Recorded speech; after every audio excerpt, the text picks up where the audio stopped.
باتیں بھی مدینے کی، باتیں بھی مدینے کی۔ دوستو، اعلان نبوت سے پہلے اللہ کے پیغمبر حضرت محمد صلی اللہ تعالی علیہ وسلم کچھ کھانے پینے کا سامان اپنے ساتھ میں لے کر غار ہیرا کی پہاڑی پر چلے جایا کرتے تھے اور وہاں پر جا کر اللہ کی عبادت کرتے تھے، یعنی کہ اللہ کی عبادت میں مشغول رہتے تھے۔ یہ سلسلہ کافی دنوں تک ایسے ہی چلتا رہا، یعنی کہ کافی دنوں تک آپ اسی طرح سے غار ہیرے کی پہاڑی پر جا کر اللہ کی عبادت کرتے رہے۔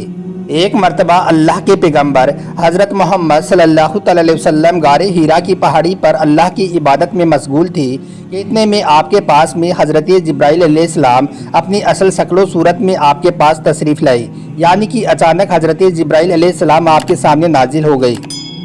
ہم آپ کو بتا دیں کہ یہ جبرائیل علیہ السلام اللہ کے سارے فرشتوں کے سردار ہیں، اور حضرت جبرائیل علیہ السلام کی طاقت اتنی ہے کہ اگر جبرائیل اپنا ایک پر پھیلا دے تو مشرق سے لے کر مغرب تک اس پوری دنیا کو ڈھانپ لے، یعنی کہ اتنا بڑا حضرت جبرائیل علیہ السلام کا ایک پر ہے، اور حضرت جبرائیل کے اس طرح کے 70,000 پر ہیں۔ اب آپ سوچئے کہ حضرت جبرائیل کتنے زیادہ بڑے ہوں گے۔ اس کے علاوہ حضرت جبرائیل کی پرواز کا عالم یہ ہے، یعنی کہ ان کی سپیڈ اتنی زیادہ ہے کہ یہ پلک جھپکتے ہی سدرہ سے اس زمین پر آ جاتے ہیں اور پلک جھپکتے ہی اس زمین سے واپس سدرہ پر پہنچ جاتے ہیں۔ یہ حضرت جبرائیل علیہ السلام کی طاقت کا عالم ہے۔ اگر حضرت جبرائیل علیہ السلام چاہیں تو اس پوری زمین کو اٹھا کر پلٹ سکتے ہیں۔ قوم لوط کو اسی طرح سے حضرت جبرائیل علیہ السلام نے پلٹا تھا۔ یہ حضرت جبرائیل کی شان ہے جو اللہ کے ایک فرشتے ہیں۔ جبرائیل کے ایک مقتدی بھی ہیں جن کا نام اسرائیل علیہ السلام ہے، جن کو ملک الموت بھی کہا جاتا ہے۔ وہ ہر انسان کے گھر میں آتا ہے، اور جس انسان کو یہ ایک بار دکھ جاتا ہے تو پھر وہ دوبارہ کسی اور انسان کو دیکھ نہیں پاتا ہے، یعنی کہ پھر وہ انسان کسی اور کو دیکھنے سے ہمیشہ ہمیشہ کے لیے محروم رہ جاتا ہے۔ حضرت اسرائیل کی طاقت اتنی زیادہ ہے کہ اگر اسرائیل کسی پر اپنی انگلی رکھ دے تو اس انسان کی موت ہو جاتی ہے، یعنی کہ وہ مر جاتا ہے۔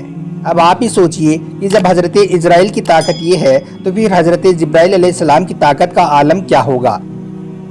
تو دوستو، یہی حضرت جبرائیل علیہ السلام پہلی بار اپنی اصل شکل و صورت میں اللہ کے پیارے نبی حضرت محمد صلی اللہ علیہ وسلم کے سامنے حاضر ہو گئی اور کہنے لگی، پڑھو اقرا۔ یہ سن کر آپ صلی اللہ علیہ وسلم نے فرمایا کہ مجھے پڑھنا نہیں آتا۔ حضرت جبرائیل نے دوبارہ کہا، پڑھو اقرا۔ آپ صلی اللہ علیہ وسلم نے پھر کہا کہ مجھے پڑھنا نہیں آتا۔ حضرت جبرائیل علیہ السلام نے تیسری مرتبہ کہا، پڑھو اقرا، تو آپ نے پھر کہا کہ مجھے پڑھنا نہیں آتا۔ اس کے بعد حضرت جبرائیل علیہ السلام نے اللہ کے پیارے نبی حضرت محمد صلی اللہ علیہ وسلم کو اپنے سینے سے لگایا، اور سینے سے اس طرح سے لگایا کہ حضرت جبرائیل نے حضور پاک کی بغل میں اپنے دونوں ہاتھ ڈالے، یعنی کہ اللہ کے نبی کے دونوں ہاتھ باہر کی طرف کر دیے، اور پھر جبرائیل نے پیارے نبی کو اپنے سینے سے لگایا اور پھر زور سے دبا دیا، یعنی کہ بہت زور سے بھینس دیا۔ حدیث شریف میں آتا ہے کہ اللہ کے پیارے نبی حضرت محمد صلی اللہ علیہ وسلم نے فرمایا ہے کہ اس وقت حضرت جبرائیل نے مجھے اتنی زور سے دبایا تھا کہ قریب تھا کہ میری جان نکل جاتی، مگر جبرائیل نے مجھے زور سے دبا کر چھوڑ دیا اور پھر فرمایا کہ پڑھو اپنے رب کے نام کے ساتھ جس نے آپ کو اور تمام دنیا کو پیدا فرمایا ہے، پیدا کیا ہے انسان کو جمے ہوئے خون کی ایک لوتھڑی سے۔ پڑھو حال یہ ہے کہ تمہارا رب بڑا ہی رحم کرنے والا ہے۔ پھر اللہ کے پیارے نبی حضرت محمد صلی اللہ علیہ وسلم پڑھنے لگے، اور پھر آپ بہت گھبرائے ہوئے غار ہیرا کی پہاڑی سے اتر گئے اور اپنے گھر آ گئے۔ یعنی کہ یہ واقعہ ہونے کے بعد میں اللہ کے پیارے نبی حضرت محمد صلی اللہ علیہ وسلم گھبرائے ہوئے اپنے گھر تشریف لائی۔ اس وقت آپ کا بدن کانپ رہا تھا جس طرح سے انسان کا بدن شدید سردی میں کانپتا ہے، یعنی کہ اس وقت آپ بہت ہی زیادہ سخت خوف کی حالت میں آ گئی تھی۔ آپ صلی اللہ علیہ وسلم بہت ہی زیادہ گھبرائے ہوئے اپنے گھر آئے اور اپنی زوجہ حضرت خدیجہ رضی اللہ تعالی عنہا سے فرمانے لگے، چادر لاؤ اور مجھ کو چادر اڑا دو۔ حضرت خدیجہ چادر لے کر آئی اور پھر آپ وہ چادر اوڑھ کر سو گئی۔ اس کے کچھ دیر کے بعد میں آپ صلی اللہ علیہ وسلم کے اوپر سے خوف کے اثرات کم ہوئے تو آپ نے اپنی زوجہ حضرت خدیجہ رضی اللہ تعالی عنہا کو یہ سارا واقعہ بیان کیا، یعنی کہ غار ہیرا کی پہاڑی پر جو بھی آپ کے ساتھ میں ہوا تھا وہ سارا واقعہ آپ نے حضرت خدیجہ کے سامنے بیان کر دیا۔ یہ واقعہ سن کر حضرت خدیجہ نے فرمایا کہ آپ کے اوپر یہ کوئی شیطانی کام نہیں ہو سکتا ہے، کیونکہ آپ نے تو ہمیشہ غریبوں کی مدد کی ہے، آپ نے تو ہمیشہ بیواؤں کا سہارا دیا ہے، آپ تو ہمیشہ یتیموں کے سہارے بنے ہو، آپ نے ہمیشہ بے سہارا لوگوں کی مدد کی ہے، اس لیے آپ کے ساتھ میں اللہ تعالیٰ کبھی کچھ غلط نہیں کر سکتا ہے، آپ کو اللہ کبھی بھی اس طرح سے ضائع اور برباد نہیں کرے گا۔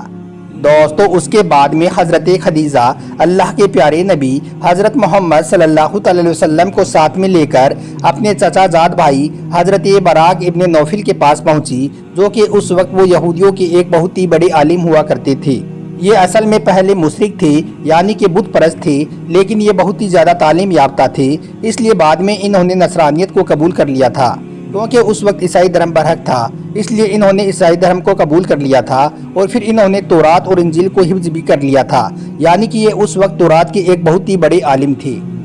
اس لیے حضرت خدیجہ اللہ کے پیارے نبی حضرت محمد صلی اللہ علیہ وسلم کو ساتھ میں لے کر اپنے انہی چچا زاد بھائی کے پاس پہنچی اور جا کر سارا واقعہ بیان کر دیا۔ حضرت براق ابن نوفل کے اس وقت اپنے بڑھاپے کی وجہ سے بینائی چلی گئی تھی، یعنی کہ اس وقت وہ دیکھ نہیں پا رہے تھے۔ جب انہوں نے اللہ کے نبی حضرت محمد صلی اللہ علیہ وسلم کی یہ حالت سنی تو پوچھنے لگے کہ آپ کو کیا ہوا؟ تو آپ صلی اللہ علیہ وسلم نے فرمایا کہ میں غار ہیرا کی پہاڑی پر اللہ کی عبادت میں مشغول تھا کہ اتنے میں میرے پاس میں اس طرح سے ایک بہت بڑا شخص اچانک سے میرے سامنے آ گیا اور پھر کہنے لگا کہ پڑھو۔ جب میں نے نہیں پڑھا تو اس نے پھر اپنے سینے سے لگا کر مجھ کو بہت ہی زور سے دبایا، پھر میں نے پڑھنا شروع کر دیا۔ اب دوستو جیسا کہ ہم نے آپ کو پہلے ہی بتایا ہے کہ حضرت براق ابن نوفل اس وقت کے تورات اور انجیل کے ایک بہت بڑے عالم تھے، اس لیے وہ اللہ کے آخری نبی کے آنے کی تمام نشانیوں کے بارے میں اچھی طرح سے جانتے تھے۔ اس لیے وہ یہ سن کر کہنے لگے کہ اللہ کی قسم، جو بھی آپ کے پاس میں آیا تھا وہ وہی اللہ کا فرشتہ تھا جو حضرت موسیٰ اور حضرت عیسیٰ علیہ السلام پر نازل ہوتا تھا، یعنی کہ جو فرشتہ حضرت موسیٰ اور عیسیٰ کے پاس میں آتا تھا وہی فرشتہ آپ کے پاس میں آیا تھا۔ اور ان قریب ہے کہ اب آپ کی قوم آپ کو آپ کے علاقے سے، آپ کو اپنے شہر سے باہر نکال دے گی، کیونکہ آج تک جس نے بھی حق کا عالم بلند کیا ہے، جتنے بھی آج تک نبی اس دنیا میں آئی ہیں، ان سب کو اسی طرح سے سزا دی گئی ہے۔ کیونکہ حضرت براق ابن نوفل تورات اور انجیل کے بہت بڑے عالم تھے، اس لیے وہ اللہ کے آخری نبی کے آنے کی تمام نشانیوں سے اچھی طرح سے واقف تھے، اس لیے انہوں نے یہ ساری باتیں آپ کو بتا دی۔ اور انہوں نے اس سے پہلے حضرت خدیجہ سے بھی یہ سن چکے تھے کہ وہ پیغمبر حضرت محمد صلی اللہ علیہ وسلم سے نکاح بھی اسی لیے کیا تھا کہ آپ دیانت دار ہیں، آپ امانت دار ہیں۔ یہ ساری باتیں بتا کر پھر حضرت براق ابن نوفل فرمانے لگی، اگر میں اس وقت تک زندہ رہا تو میں تمہاری ضرور مدد کروں گا۔ اس کے بعد میں یہ سن کر وہیں پر حضرت خدیجہ نے آپ کا پہلا کلمہ پڑھ لیا، یعنی کہ حضرت خدیجہ پہلی خاتون تھی جو آپ پر ایمان لے آئی، اور دوسرے یہ حضرت براق ابن نوفل تھی جس نے آپ صلی اللہ علیہ وسلم کی تصدیق کی، یعنی کہ آپ کے بارے میں بتایا، یعنی کہ دوسرا کلمہ انہوں نے پڑھا۔